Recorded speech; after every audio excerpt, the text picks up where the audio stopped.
ಈ ಒಂದು ವಿಡಿಯೋದಲ್ಲಿ ಮಾಹಿತಿಗಳ ಕುರಿತು ಟಿಪ್ಪಣಿ ಬರೆಯಿರಿ ಅಂತ 4 ಅಂಕದ ಬಹು ನಿರೀಕ್ಷಿತ ಪ್ರಶ್ನೆ, ಬಹುಮುಖ್ಯ ಪ್ರಶ್ನೆ, ಫಿಕ್ಸ್ ಪ್ರಶ್ನೆ ಇದು ಈ ಸಲ ಕೇಳುವಂತ ಸಾಧ್ಯತೆ ಇದೆ. 13ನೇ ತಾರೀಕು ಮಾರ್ಚ್ ಎಕ್ಸಾಮ್ ಇದೆ ನಮ್ದು, ಎಕನಾಮಿಕ್ಸ್ ಎಕ್ಸಾಮ್. ತುಂಬಾ ಸುಲಭವಾಗಿ ಈ ಒಂದು ಪ್ರಶ್ನೆನ ಹೇಳ್ಕೊಡ್ತಾ ಇದ್ದಾನೆ. ಒಂದು 2 ರಿಂದ 3 ನಿಮಿಷದಲ್ಲಿ ಈ ಪ್ರಶ್ನೆನ ಕಲಿಯೋಣ. ಟೆಲಿಗ್ರಾಮ್ ಚಾನಲ್ ಹೋಗಿ ಜಾಯ್ನ್ ಆಗಿ, ಎಲ್ಲಾ ರೀತಿ PDF ನೋಟ್ಸ್ ಅಲ್ಲಿ ಕೊಟ್ಟಿದ್ದೀನಿ. ಆನ್ಸರ್ ಕ್ವೆಶನ್ ಆನ್ಸರ್ ಎಲ್ಲ ಇದೆ. ನಡೀರಿ ಆಗಿದ್ರೆ ಅದನ್ನ ಸ್ಟಾರ್ಟ್ ಮಾಡೋಣ. ಉದ್ಯಮ ಘಟಕವು ಪ್ರಶ್ನೆ ಹೇಗೆ ಕೇಳ್ತಾರೆ ಅಂದ್ರೆ ಬಾಹ್ಯತೆಗಳನ್ನ ಕುರಿತು ಟಿಪ್ಪಣಿ ಬರೆಯಿರಿ. ಧನಾತ್ಮಕ ಬಾಹ್ಯತೆ, ಋಣಾತ್ಮಕ ಬಾಹ್ಯತೆ, 2 ಬಾಹ್ಯತೆ ಬರುತ್ತೆ.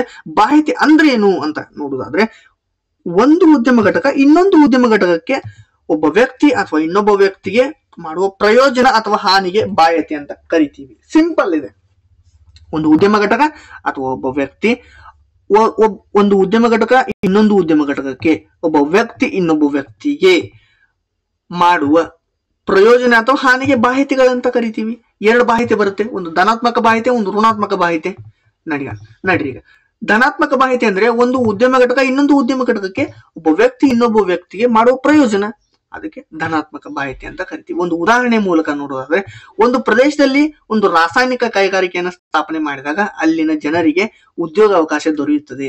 ಆ ಪ್ರದೇಶ ನಗರವಾಗಿ ಅಭಿವೃದ್ಧಿ ಹೊಂದಲು ಸಾಧ್ಯವಾಗುತ್ತದೆ.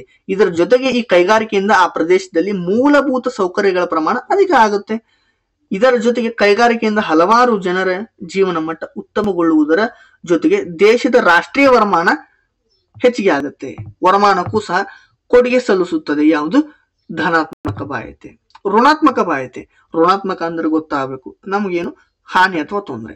ಒಂದು ಉದ್ಯಮ ಘಟಕವು ಇನ್ನೊಂದು ಉದ್ಯಮ ಘಟಕಕ್ಕೆ ಅಥವಾ ಒಬ್ಬ ವ್ಯಕ್ತಿ ಇನ್ನೊಬ್ಬ ವ್ಯಕ್ತಿಗೆ ಮಾಡುವ ಹಾನಿ ಅಥವಾ ತೊಂದರೆಗೆ ಋಣಾತ್ಮಕ ಬಾಹ್ಯತೆ ಅಂತ ಕರಿತೀವಿ. ಸಿಂಪಲ್ ಆಗಿ ಅರ್ಥ ಆಯ್ತು ಅಂತ ಭಾವಿಸ್ತಾ ಇದ್ದಾನೆ. ಮುಂದೆ ಹೋಗ್ತೀನಿ. ಈಗ ಸಿಂಪಲ್ ಆಗಿ ಇದೊಂದು ಉದಾಹರಣೆನ ತಗೊಂಡು ನೋಡಿದ್ರೆ ಮುಗಿದೋಯ್ತು.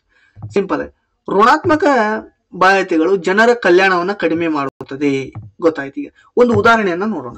ಒಂದು ಪ್ರದೇಶದಲ್ಲಿ ರಾಸಾಯನಿಕ ಕೈಗಾರಿಕೆಯನ್ನು ಸ್ಥಾಪನೆ ಮಾಡಿದ್ವಿ.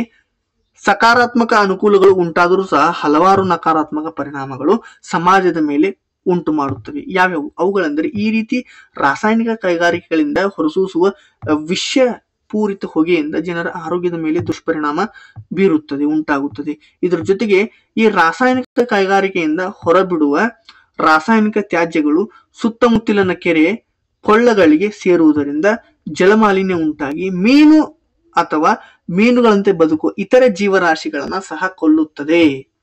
ಇದರ ಪರಿಣಾಮವಾಗಿ ಜೀವನೋಪಾಯಕ್ಕೆ ಮೀನುಗಾರಿಕೆಯನ್ನು ಅವಲಂಬಿಸಿರುವ ಮೀನುಗಾರರು ಬದುಕನ್ನ ಕಳೆದುಕೊಳ್ಳಬಹುದು. ಈ ಸಂದರ್ಭದಲ್ಲಿ GDPಯು ಇಂತಹ ಋಣಾತ್ಮಕ ಬಾಹ್ಯತೆಗಳನ್ನ ಪರಿಗಣಿಸುವುದಿಲ್ಲ. ಆದ್ದರಿಂದ ನಾವು GDPಯನ್ನು ಆರ್ಥಿಕತೆ ಯೋಗಕ್ಷೇಮದ ಮಾಪಕವಾಗಿ ತೆಗೆದುಕೊಂಡರೆ ನೈಜ ಯೋಗಕ್ಷೇಮವನ್ನ ಅತಿಯಾಗಿ ಅಂದಾಜು ಮಾಡಿದಂತಾಗುತ್ತದೆ. ಇದು ಋಣಾತ್ಮಕ ಬಾಹ್ಯತೆಗೆ ಒಂದು ಉದಾಹರಣೆ. ಇದಿಷ್ಟನ್ನ ಬರೆದ್ರೆ ನಿಮಗೆ 4 ಅಂಕ ಸಿಗುತ್ತೆ. ಒಂದು ಧನಾತ್ಮಕ, ಇನ್ನೊಂದು ಋಣಾತ್ಮಕ ಬಾಹ್ಯತೆ.